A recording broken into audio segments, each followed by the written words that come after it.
O terreno é uma escolha que precisa ser muito bem pensada, então existem vários critérios de análise para decidir se foi um bom negócio ou não, ou se vai ser, né? Melhor ainda. No vídeo de hoje eu vou te contar tudo o que você precisa observar e ponderar nessa etapa tão importante. Inclusive eu vou te falar sobre como ganhar dinheiro com essas informações, né? Opa, Rafa, ih, você falou minha língua. Então fica aí, bora!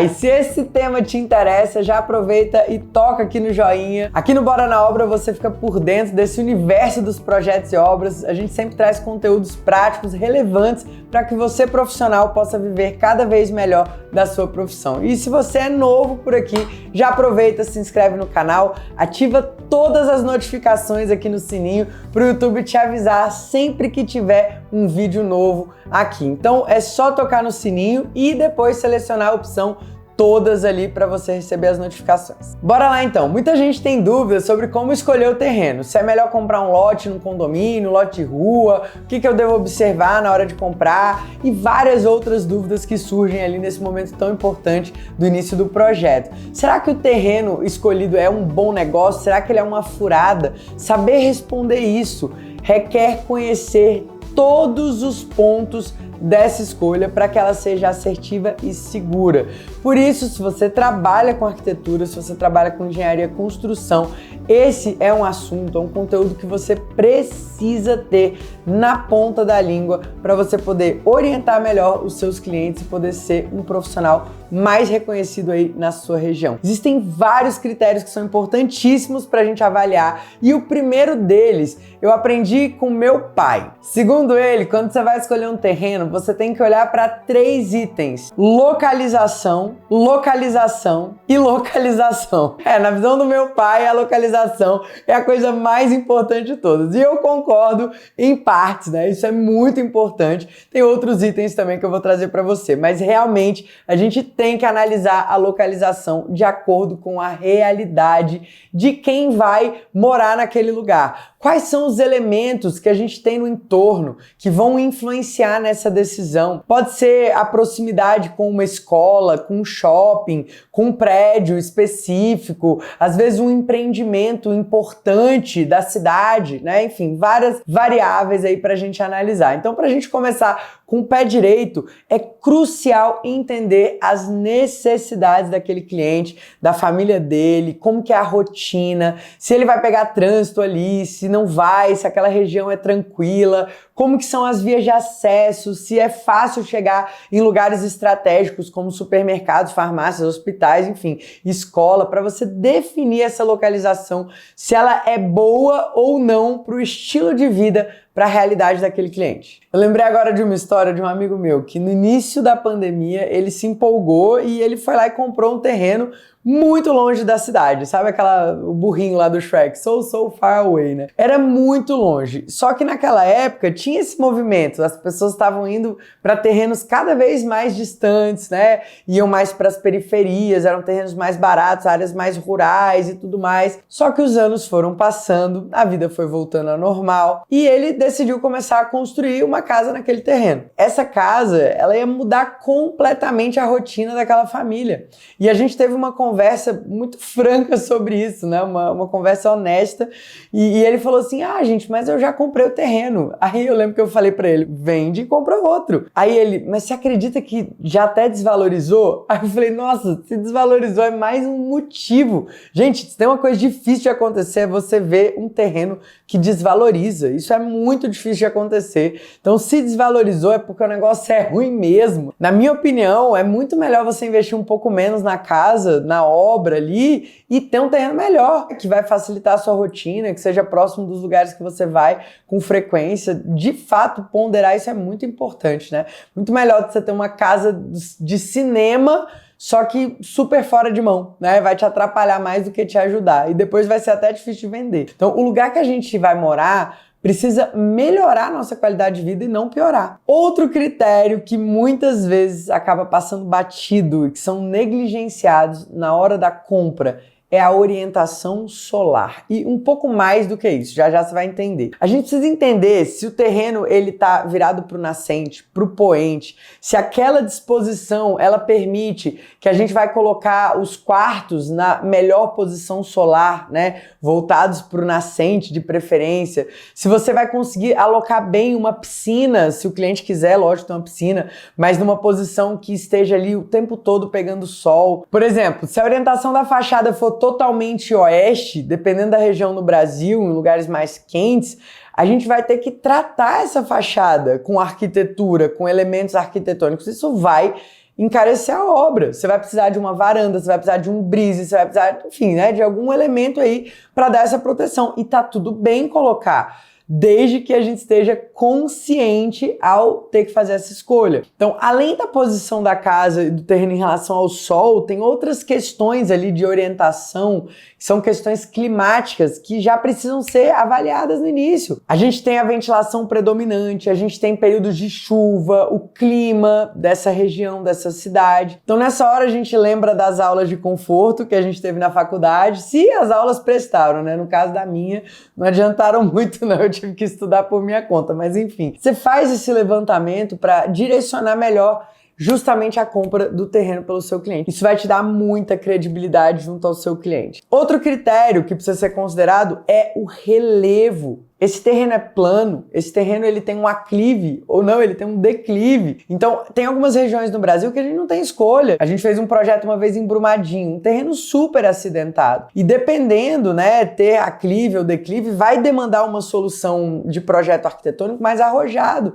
Isso pode custar mais caro do que um projeto num terreno plano. E essa arquitetura, ela pode ser bem interessante, lógico, se você tiver vistas principalmente. Já já eu falo mais sobre esse assunto, mas é um ponto de atenção que a gente precisa ter. E principalmente eu tomo muito cuidado com terrenos em declive, aqueles terrenos em que você entra na parte mais alta e depois vai descendo, né? Principalmente em regiões que costumam ter muita chuva, eu geralmente falo para os meus clientes evitar isso, porque é muito ruim você ter o nível da casa abaixo do nível da rua. São terrenos que são mais preocupantes, claro, do ponto de vista da água. E realmente você tem que prestar atenção, tem que cuidar disso na hora de fazer o projeto, justamente para você não ter problema de alagamento dentro de casa. Eu lembro uma vez que eu estava em Jurerê Internacional, lá no sul, e aí teve uma chuva mais forte, assim, e as casas, inclusive de altíssimo padrão, as que estavam elevadas, com garagens elevadas, elas passaram ilesas, mas tinham muitas casas com garagens naqueles pavimentos semi-enterrados, e que na chuva viraram piscinas. A gente viu lá o pessoal tirando água de balde ali, carros de luxo totalmente alagados, perdidos. E claro, eu não estou falando que esse tipo de solução iria impedir, por exemplo, um desastre como a gente viu acontecer agora recente no Rio Grande do Sul, né? Essas coisas fogem do controle e não tem muito o que fazer, né? Não tem projeto que salve. Mas essa chuva do dia a dia, uma chuva um pouco mais forte, se a gente pode, a gente deve evitar transtornos como esse através de um bom projeto, de uma arquitetura pensada nos detalhes, pensada diante de todas as circunstâncias ali daquele cliente, daquela realidade. Então você precisa ficar atento. Terrenos com aclive ou declive vão precisar de uma atenção mais redobrada. Outro ponto que pode ser levado em conta na hora de escolher o terreno é o tipo de solo. Isso aí é praticamente ignorado pela maioria dos profissionais, mas eu oriento 100% dos meus clientes, e os nossos alunos também fazem isso, a terem um laudo de sondagem antes mesmo de comprar o terreno. A gente não pode comprar um terreno sem ter a noção ali da qualidade daquele solo. Onde que dá ali a rocha, né, o solo mais rígido, para a gente entender o tipo de fundação. Onde que você vai encontrar, às vezes, um lençol freático. Às vezes você vai comprar um terreno e o lençol freático é superficial, você vai ter um problema de infiltração, de bombeamento na hora de fazer a escavação. Eu lembro de uma situação que eu vivi no início da minha carreira, e que num lugar que eu trabalhei, que o cliente descobriu durante a obra que a piscina tinha sido locada num lugar que só tinha rocha, tinha uma pedra ali bem naquele lugar do terreno. E por causa disso, o custo da obra se elevou muito. Ali foi necessário dinamitar aquela área para fazer a construção da piscina.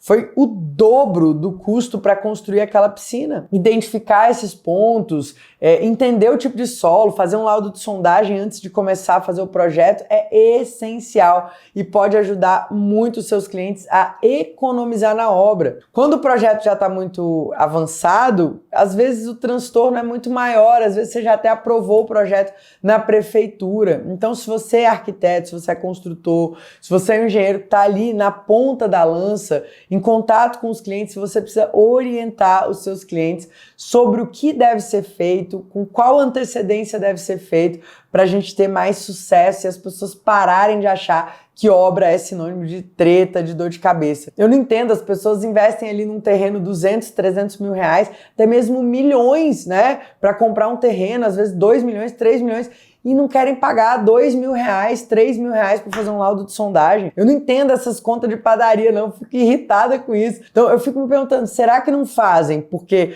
não querem mesmo? Ah, não quero fazer porque é caro, né? Acho que é caro, mas vai comprar o terreno de milhões. Ou porque elas não sabem, porque ninguém orientou. Será que os profissionais, os arquitetos, os engenheiros estão orientando os clientes em relação a isso?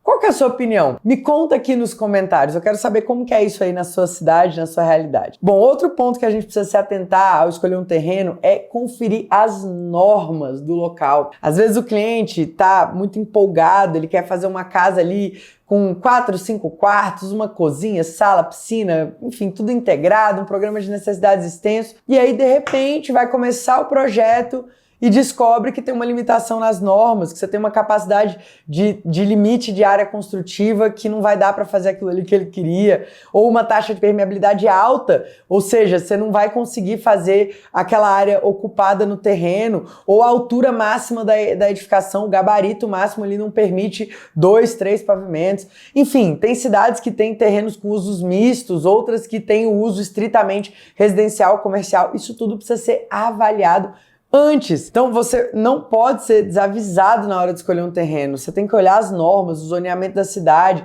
a malha urbana e levar isso em consideração também. Então todas essas análises para dar match ali com as necessidades do cliente podem ser feitas vendendo uma consultoria. É um serviço que você pode prestar para o seu cliente, a consultoria de escolha de terreno. Porque ele não entende todos esses pormenores, ele não vai conseguir interpretar as normas como a gente, como nós profissionais, arquitetos, engenheiros. Então a gente tem uma expertise que é muito útil para eles, que tem um valor muito alto. Hoje em dia a gente vende com muita tranquilidade esse tipo de consultoria no nosso escritório, né? Todo mês aí tem uma ou outra consultoria, uma ou outra família que a gente está ajudando, não só a escolher o terreno, como também a escolher um imóvel. Inclusive, a gente pode gravar um vídeo sobre isso se você achar que faz sentido, sobre a escolha do imóvel também. Então me conta aqui nos comentários se esse é um tema que faz sentido para você, que a gente, quem sabe, consegue produzir aqui também. Então a consultoria do terreno, ela vai avaliar tudo isso, ela vai avaliar a localização, ela vai avaliar a orientação solar, ela vai avaliar o relevo, o clima, o tipo de solo, as normas, o entorno, se tem vistas bonitas, se tem vistas privilegiadas, tudo isso conta para o cliente tomar a decisão. Às vezes o cliente está ali na dúvida entre um terreno e o outro, aí um tem vista, o outro não, e os dois têm um preço muito próximo, tem variáveis muito próximas. Então, obviamente, você vai ajudar ele a escolher o terreno que tem vista, né? E vai potencializar isso ali no projeto de arquitetura. Então, quando você domina todos esses pontos, você consegue dar a sua opinião de uma forma concreta, de uma forma segura para o seu cliente, e ele vai valorizar mais o seu trabalho. Com certeza você vai ser mais reconhecido na sua cidade e com isso você vai viver muito melhor da sua profissão, que é o nosso objetivo aqui. Você precisa estar se capacitando, entendendo aonde que você pode agregar valor com seus serviços em toda essa cadeia, desde a escolha, da decisão, até realmente ali o cliente está se mudando para casa. E se você é um profissional que se preocupa com isso, que busca estar atualizado, que busca ser melhor a cada dia, você precisa conhecer o Bora na Obra. O Bora na Obra é a nossa escola de cursos online, com aulas semanais, cursos mensais, cursos técnicos para você se capacitar cada vez mais e ser um profissional mais completo. Lá a gente traz conhecimentos bem técnicos, assim como esse, de uma forma aprofundada, para que você possa ser um profissional mais seguro, para que você possa viver melhor da sua profissão. Então eu vou deixar o link aqui no card e também na descrição para você fazer a sua assinatura e se tornar um membro do Bora na Obra por um preço muito acessível. E se você gostou desse vídeo, se de alguma forma eu te ajudei, já toca aqui no joinha. É muito importante pra gente saber que a gente está aqui no caminho certo, que a gente está trazendo esse conteúdo e que está sendo valoroso de alguma forma para você. E aproveita e se inscreve no canal para ficar por dentro de todas as boas práticas para que os profissionais que atuam com projetos e obras sejam cada vez mais valorizados. A gente se vê no próximo vídeo. Bora!